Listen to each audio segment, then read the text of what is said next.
Hello everybody, welcome back to the Designer's Recourse. So look, here's the situation today. We are going to be talking about, let's say you're working on a game, could be a first-person shooter, where you have an AI that you want them to be able to see the player, but you feel like, man, they're always seeing me like through little tiny cracks and objects, and it's getting really annoying, and I'm getting spotted all the time. Or perhaps you're working on a game like the one I am, right? Where you have some of them good old-fashioned stumpity-bumpitties that are out looking for you. And so that's kind of the setup that I'm going to talk about here, using Limerick as an example. So I have this object that I've made, right?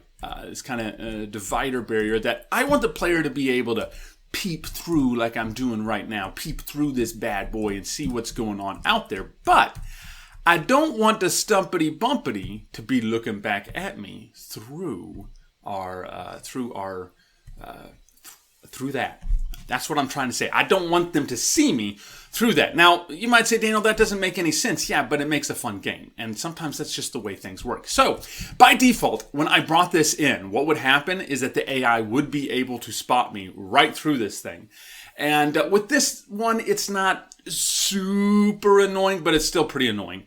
You end up getting spotted. And depending on the way you're handling spotting, this could get extremely annoying, because if the enemy can spot you like by seeing any portion of your body, they're going to see you right through this thing, and it's going to happen really quick, and most likely your player is going to become somewhat annoyed with this. So how do we take care of it? Well, we just need to pull this mesh up.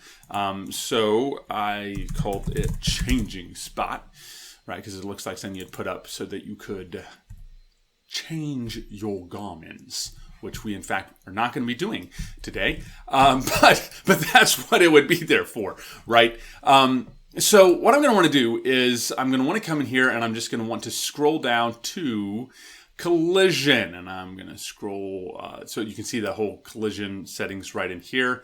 And I'm going to scroll this up and make sure my camera doesn't get in the way here. So what you're going to be looking at is collision complexity. And look, it's a simple, by default, it'll say project default like this, right?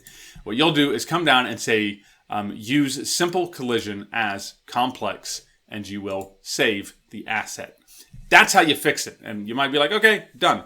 I like explaining things and why does that work. And so I'm going to go back to project default really quick, and I'm going to show you a couple things.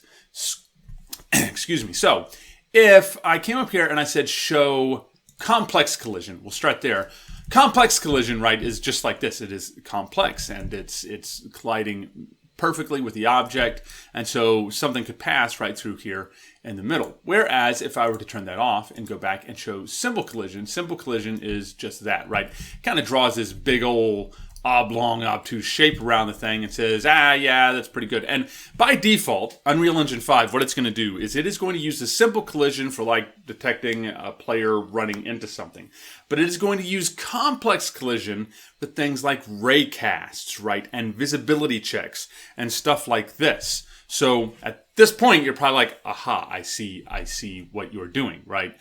When I say use the simple collision as complex, that forces Unreal Engine 5 that when it does a raycast or a visibility check, it is not in fact going to use that complex collision that we looked at, but instead is going to use the simple, and so it's going to bounce into this and say, oh, I can't see through it. And again, you know, like I said, this is one of those gamey elements of design that, yeah, in theory, it makes no sense that, well, the player can see through. Why can't the stumpity bumpity see through? But when you actually play the game, yeah, you're thankful that you can do that. It just kind of gives you that sense of, oh, I'm hidden, but I can see what's going on. And so just one of those important things that you need to know. Hey, y'all, that's it for today. Thank you again for joining me. Go ahead and subscribe to the Designer's Recourse, new content every week. See y'all later.